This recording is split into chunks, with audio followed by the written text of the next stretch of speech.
1 year after humanity's quiet departure from galactic affairs, the problems had grown so large that they could no longer be ignored, and the Galactic Council was receiving emergency reports from every corner of the galaxy, and Chancellor Vorthak of the High Council realized that the situation was completely out of control. The plague that had started on Corellian Prime had now spread to 47 different star systems and was killing millions of beings every week, and the Zephyrian medical teams that had been sent to replace the human doctors were completely overwhelmed, and their treatments were not working. Dr. Zekhan sent desperate messages to the council, explaining that the plague was mutating faster than they could develop new medicines, and that Dr. Kate Sullivan had been doing much more than just treating sick patients, and she had been tracking the genetic changes in the disease and predicting how it would evolve. The Rigel Consortium and the Vegan Trade Alliance were now fighting a full-scale war that had spread to 12 star systems, and millions of soldiers and civilians were dying in battles that seemed to have no end, and both sides blamed the other for starting the conflict.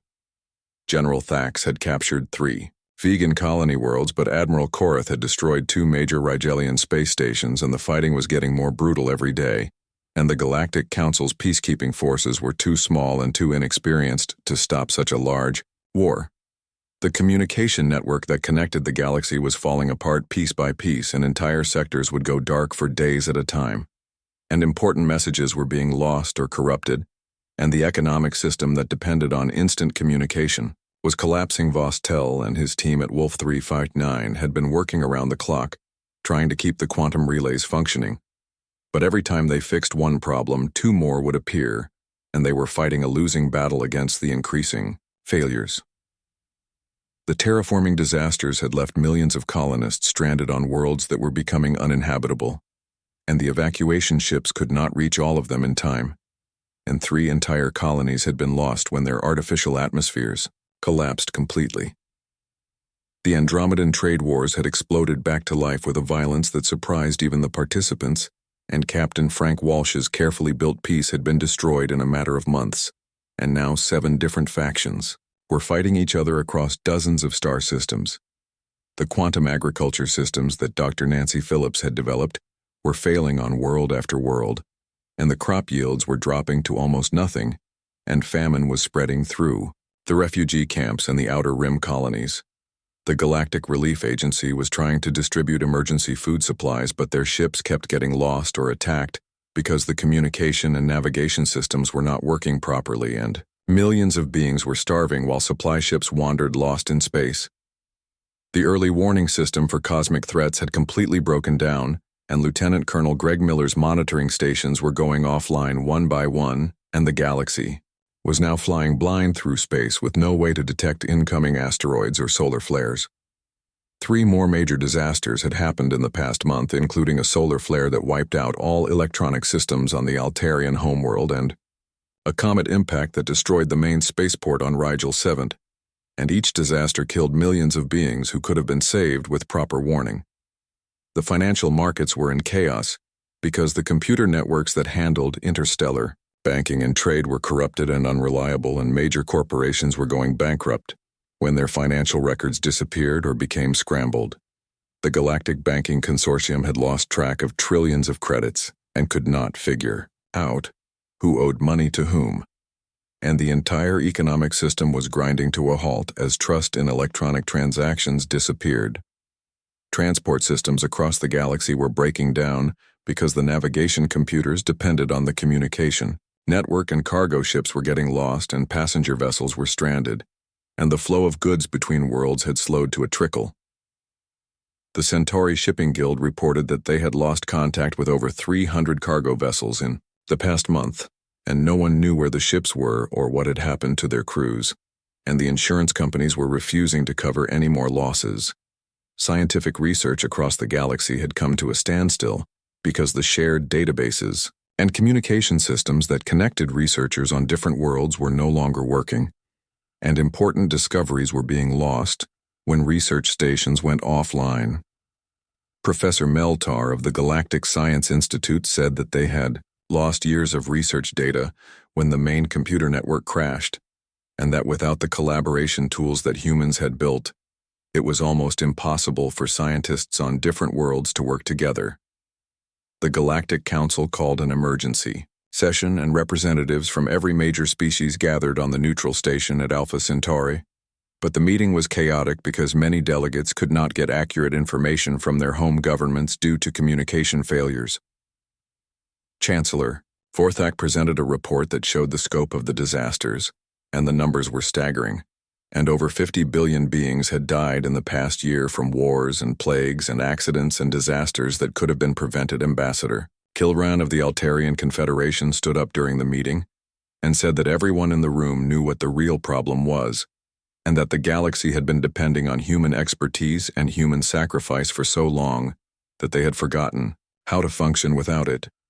Kilran said that humans had been the invisible foundation that held galactic civilization together,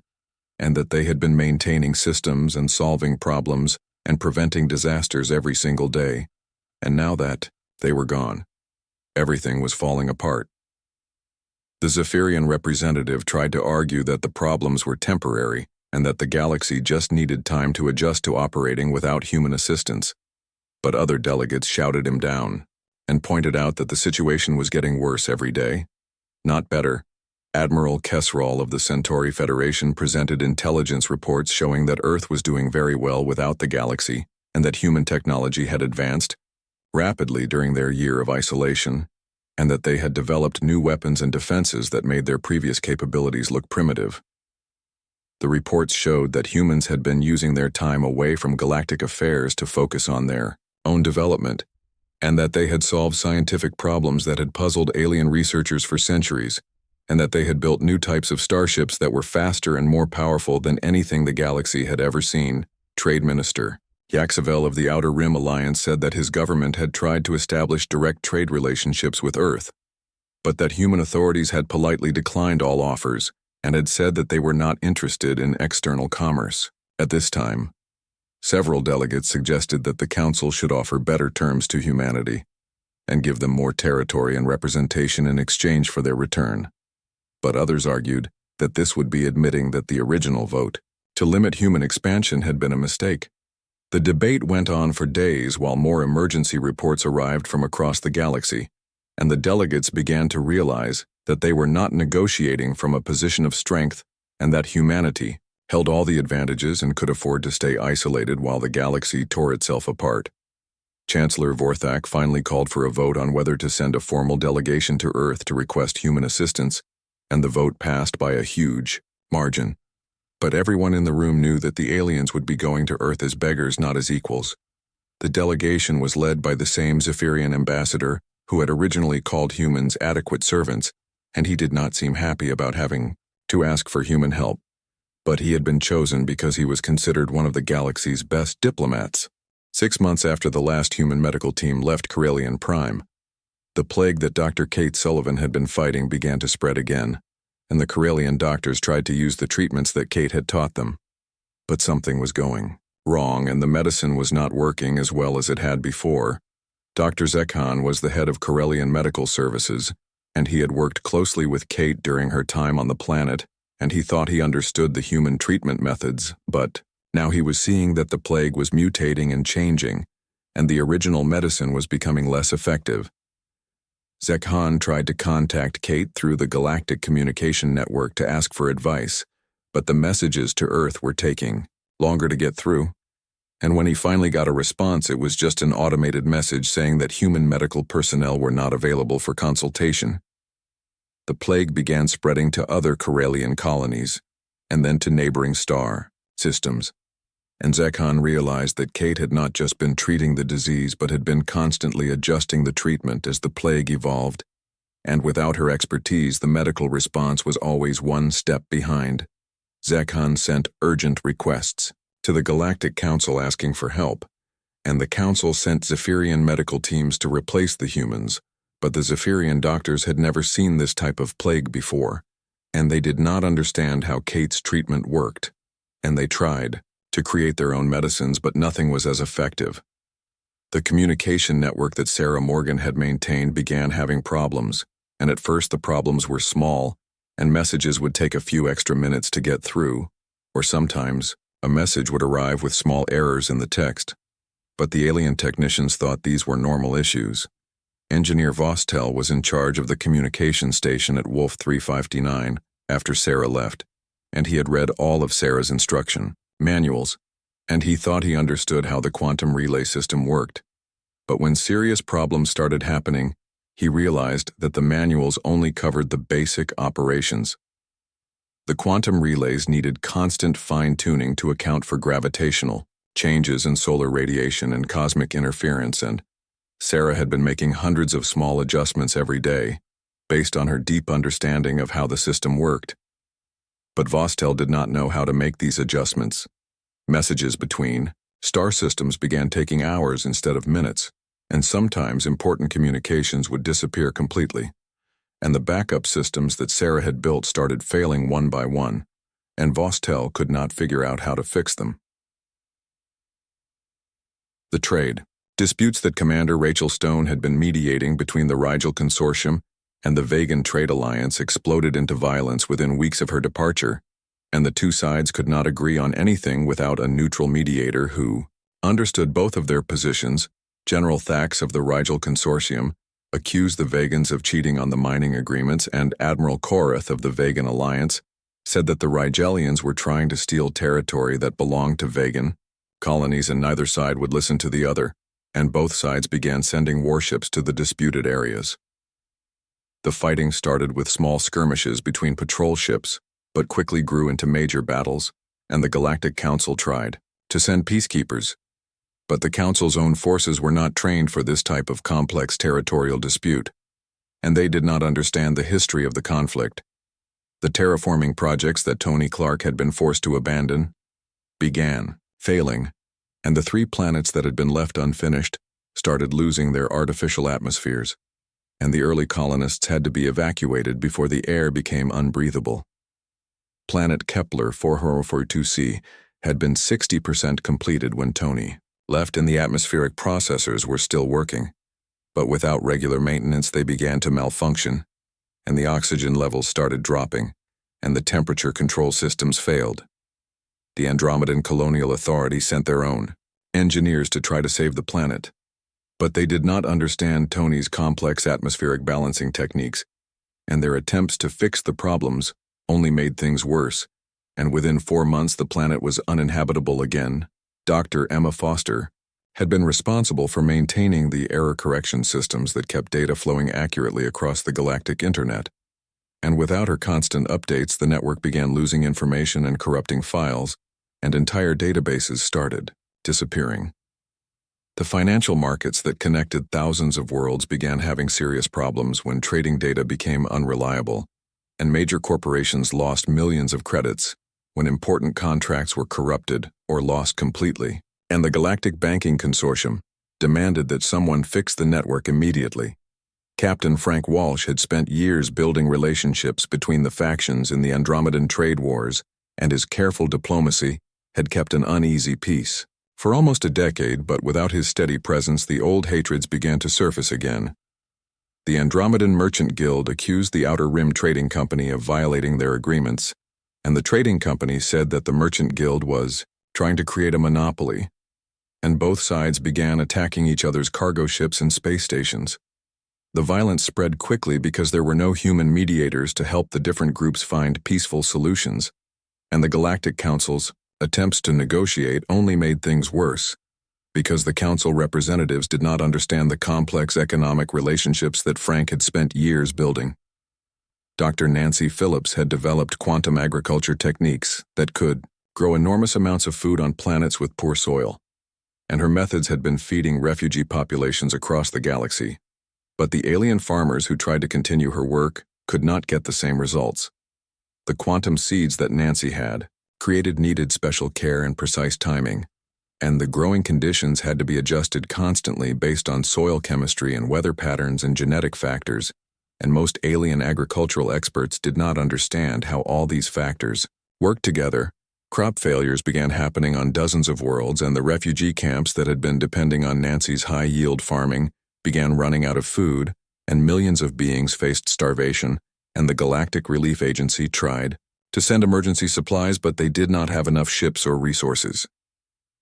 Lieutenant Colonel Greg Miller had built early warning systems that could detect asteroids and comets and solar flares and other cosmic threats that might damage inhabited planets, and his monitoring stations had prevented countless disasters over the years.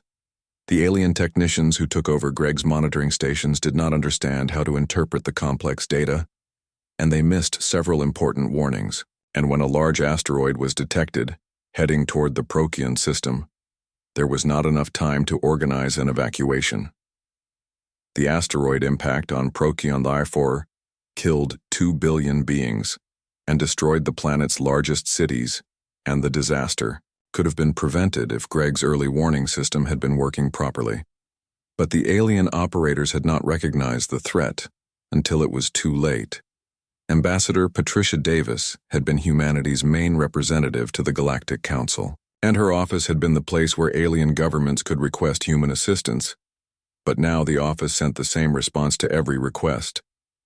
The automated messages said that humanity was currently focusing on internal development, and human resources were not available for external projects, and the messages did not explain when this policy might change or what aliens could do to get human help.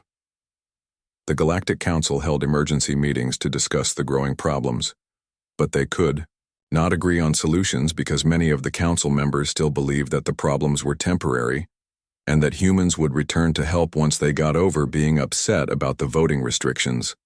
Chancellor Mordak of the Zephyrian Empire said that humans were probably just trying to get attention and that the galaxy should not give in to human demands because that would set a bad precedent and other species might try the same tactics. But Admiral Kesseral of the Centauri Federation said that the problems were getting worse every day and that maybe the council had made a mistake when they voted to limit human expansion, and perhaps they should reconsider their decision. The debates went on for weeks while more disasters happened across the galaxy, and the council members began to realize that they had built their entire civilization on the assumption that humans would always be there to solve problems and fix things and keep the peace. Dr. Kate Sullivan was working in the medical center on Corellian Prime when she got the message from Earth, and at first she thought there must be some mistake because the message was very short, and it just said that all human personnel should finish their current assignments and return to Earth as soon as possible, and there was no explanation about why or what was happening. Kate had been on Corellian Prime for 8 months fighting the plague that was killing thousands of aliens every day, and her team had finally found a treatment that was working, and they were so close to stopping the disease completely. And now Earth was telling her to come home, and she did not understand why they would pull her away from such important work. She called Dr. Amy Johnson, who was leading the medical research on the nearby moon of Corellian Beta. And Amy had gotten the same message, and Amy said that her team had also been told to pack up and leave, and Amy sounded confused, because they were in the middle of developing a vaccine that could prevent the plague from spreading to other worlds. Kate decided to call Commander Alex Turner, who was in charge of building the new orbital medical stations around the Corellian system, and Alex told her that he had received orders to finish the construction work, but not to start any new projects, and his engineering teams were supposed to return to Earth within 60 days. The orders were strange, because they did not sound angry or upset, and they did not mention the vote that had happened at the Galactic Council, and they were just simple instructions to complete current work and come home. And Kate had expected Earth to be furious about being treated like second-class citizens, but instead the government seemed calm and quiet. Over the next few weeks, Kate noticed that other human teams around the galaxy were getting similar orders, and Colonel Nick Davis, who was leading peacekeeping forces in the Tau Ceti system, had been told to withdraw his troops, and Dr. Helen Wright, who was working on joint science projects with alien researchers, had been ordered to pack up her equipment and return to Earth. Kate finished training the Corellian doctors to use the new treatment for the plague, and she made sure they had enough medicine to last for several months, and she wrote detailed instructions for how to make more of the medicine, and she did everything she could to help them continue the work without human assistance. The Corellian government officials thanked Kate and her team for their help,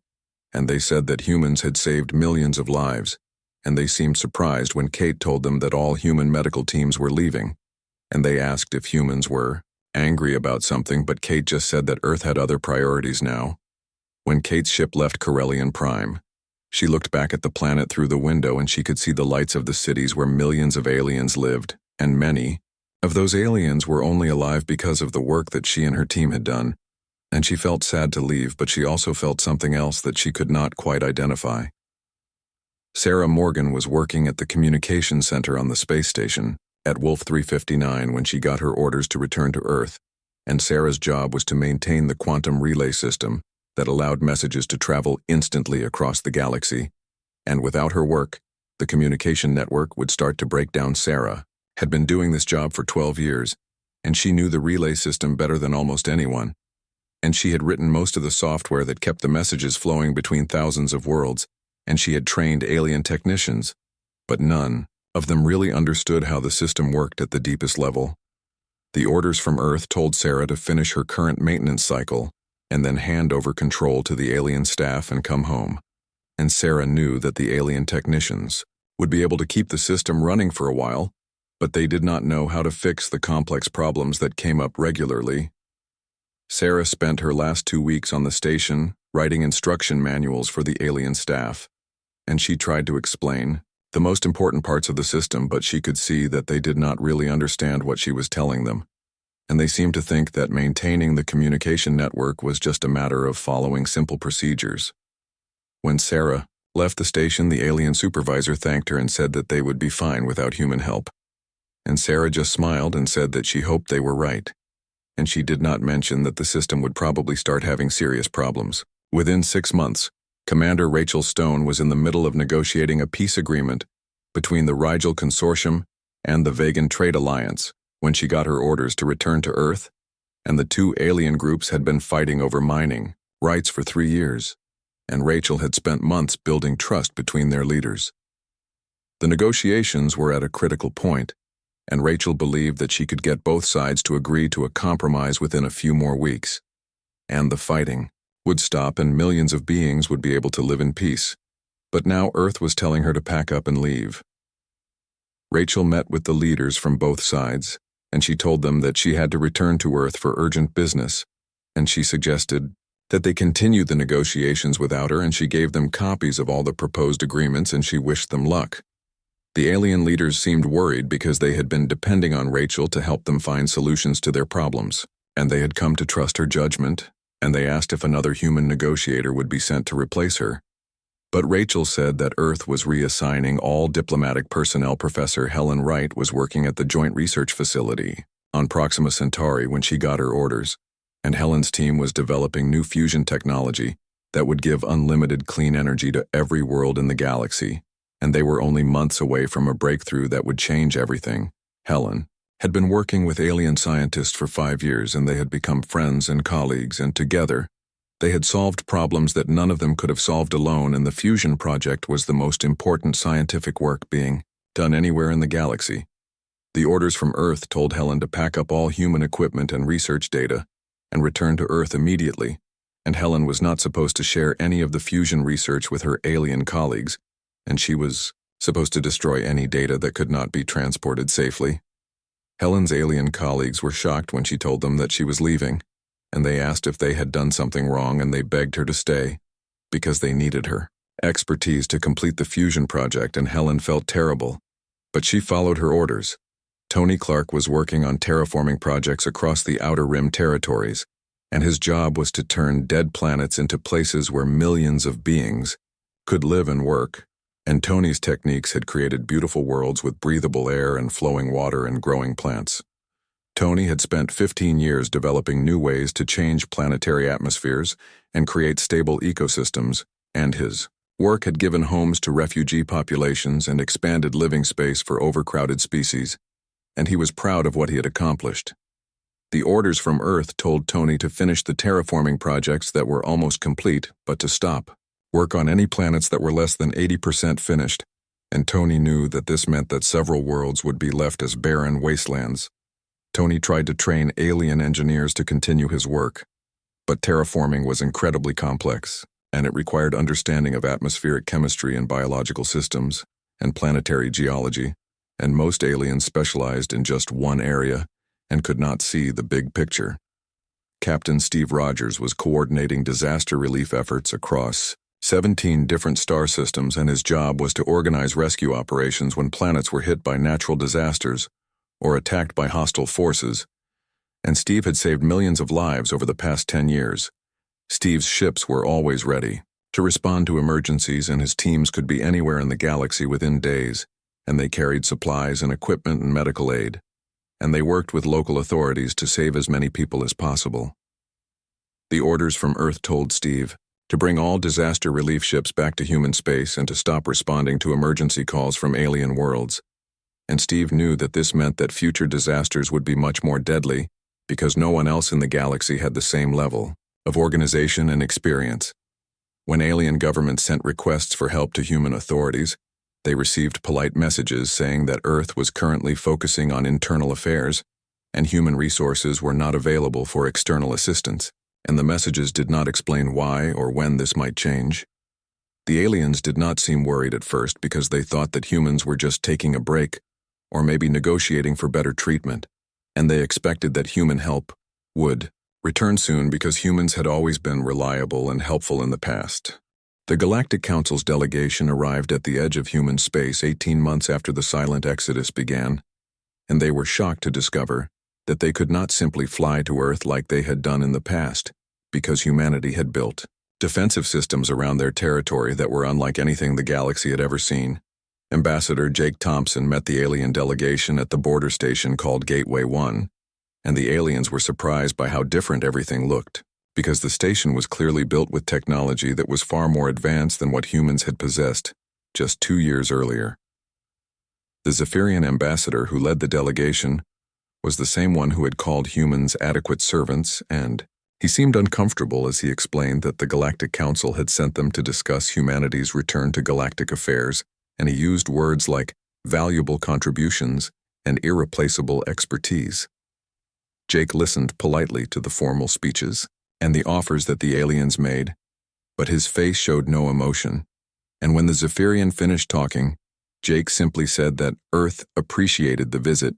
but that humanity had discovered that internal development was working very well for them. The aliens offered everything they could think of, including expanded territory that would give humans control over 50 star systems, instead of the 3 that had been proposed in the original vote, and they offered permanent seats on the Galactic Council with full voting rights and preferential trade agreements.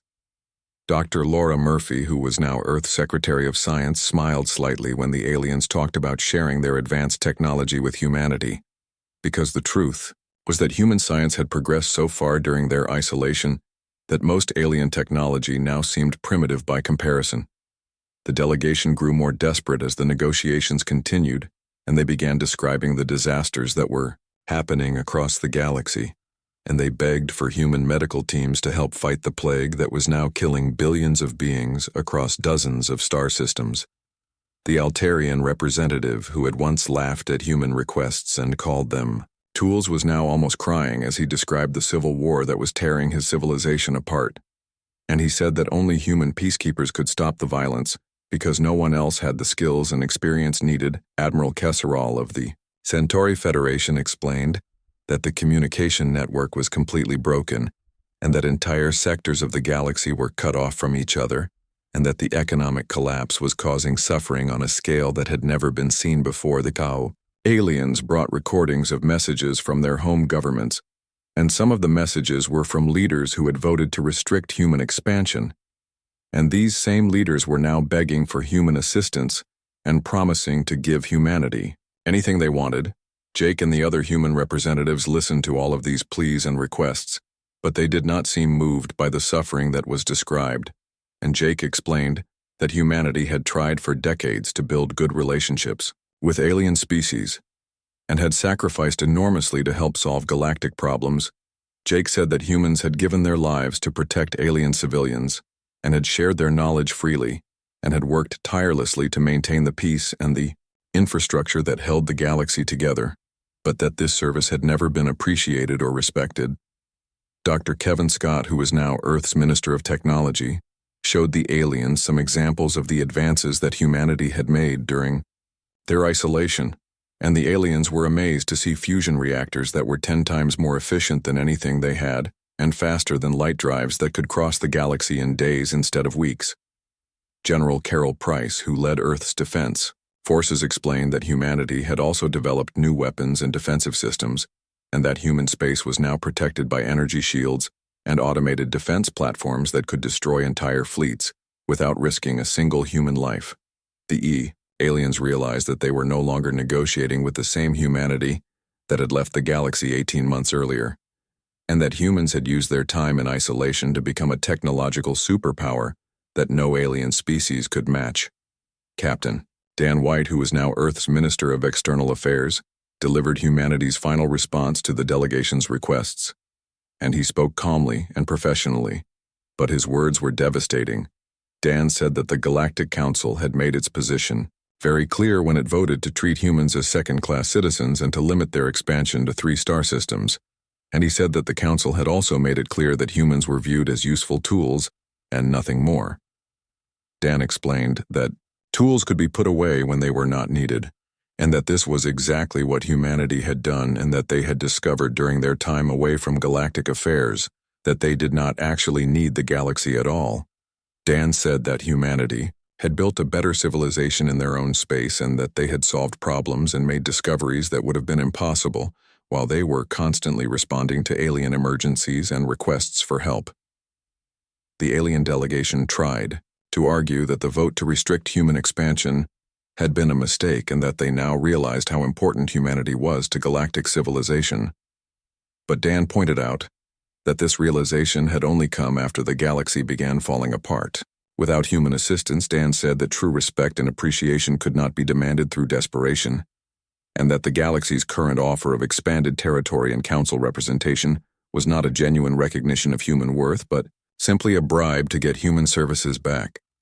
The negotiations continued for several more days, but it became clear that humanity was not going to change their position, and that they were genuinely not interested in returning to their old role as the galaxy's problem solvers and emergency responders. Dr. Lisa Hayes, who had been at the original council meeting where humans were insulted and dismissed, was now Earth's Secretary of Diplomatic Affairs, and she explained that humanity had learned an important lesson about the difference between being needed and being respected. Lisa said that the galaxy had needed human assistance, but had never respected human dignity,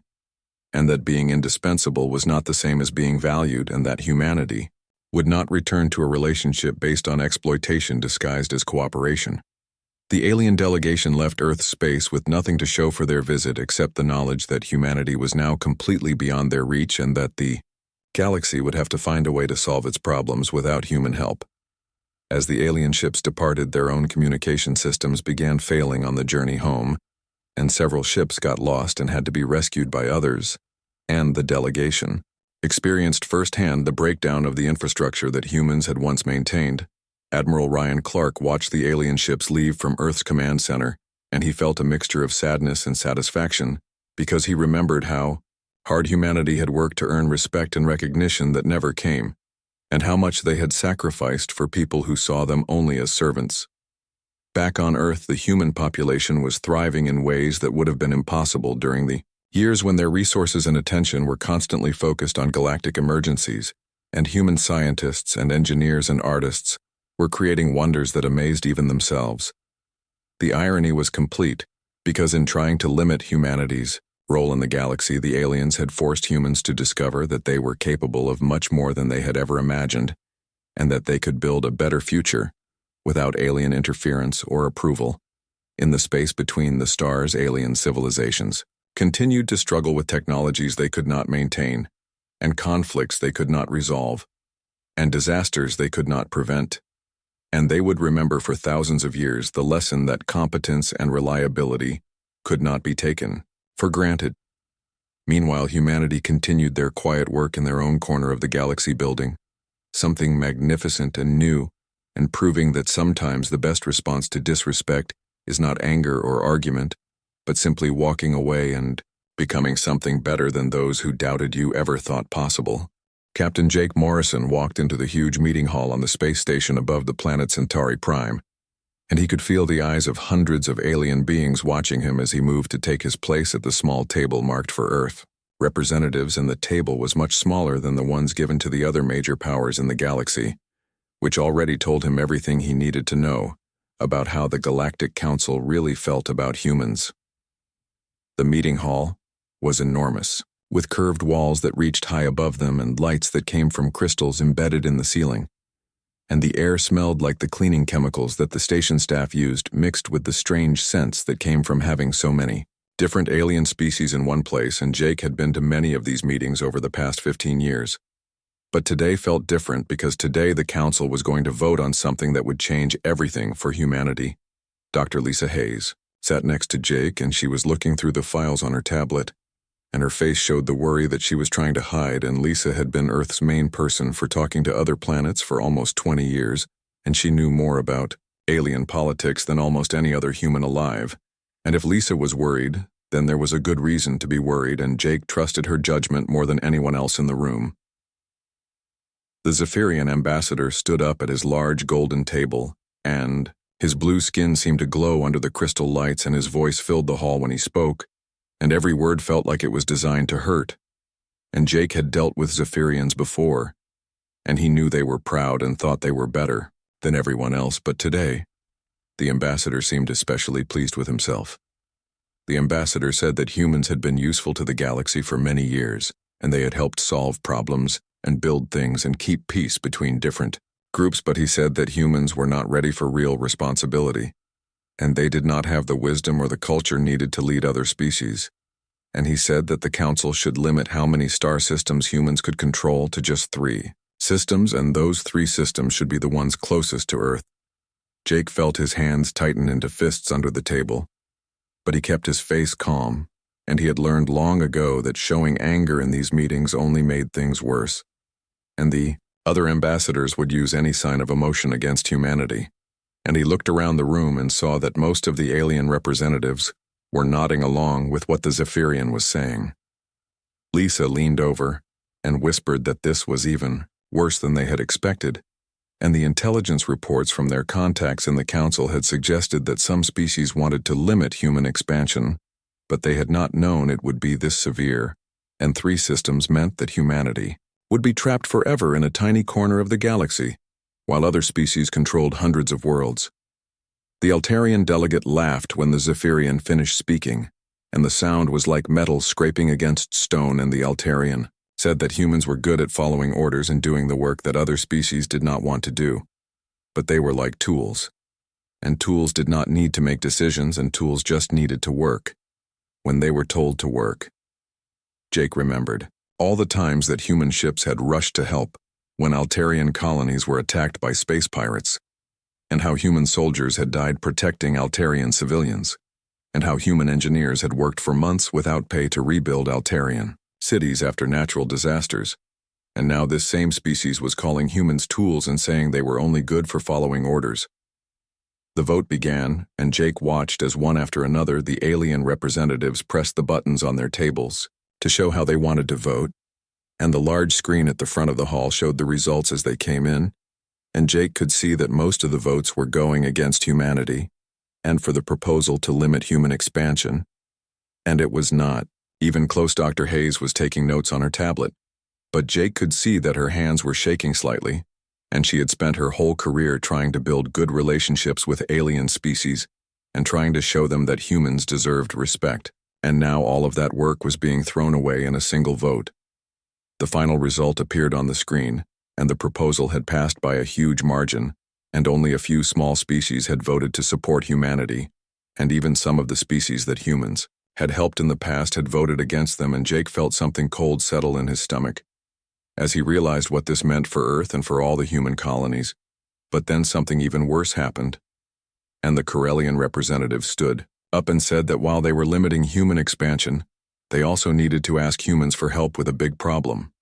And there was a disease spreading on several Corellian worlds, and their own doctors could not stop it, and they needed human medical teams to come right away and help save millions of lives. Jake looked at Lisa, and he could see the same thought in her eyes that was in his mind, and these aliens had just voted to treat humans like second-class citizens and limit their future. But they still expected humans to drop everything and risk their lives to help solve alien problems. The meeting continued for several more hours with different species asking for human help with their problems, and there were requests for human engineers. to build space stations and human diplomats to solve trade disputes and human soldiers to keep peace in dangerous areas. And every request came from species that had just voted to limit human rights and treat them as tools. When the meeting finally ended, Jake and Lisa walked back to their ship in silence, and they did not speak until they were safely inside the human section of the space station, and even then they waited until they were sure the room was secure from alien listening devices. Lisa said that this was the worst outcome they could have imagined, and the council had basically said that humans were good enough to solve problems and die for other species, but not good enough to have equal rights. And she said that Earth's government needed to know about this right away. Jake sent an encrypted message back to Earth with a full report of what had happened, and he knew that the people back home would be angry and hurt, and he knew that some would want to fight back and some would want to try to negotiate, but he also knew that there was a third option that nobody was talking about yet. The trip back to Earth took 2 weeks, and during that time, Jake had a lot of time to think about what had happened and about what it meant, and he thought about all the human soldiers who had died protecting alien worlds, and all the human scientists who had shared their discoveries freely, and all the human workers who had built the infrastructure that held the galaxy together. When they arrived at Earth, Jake went straight to the emergency meeting that had been called by the president, and all of Earth's top leaders were there, including military commanders and scientists and diplomats and business leaders, and everyone wanted to know what humans should do next. The room was full of angry voices, and some people wanted to withdraw from the Galactic Council completely, and others wanted to demand another vote, and others wanted to use economic pressure to force the aliens to change their minds, but Jake had a different idea, and it was an idea that surprised even him.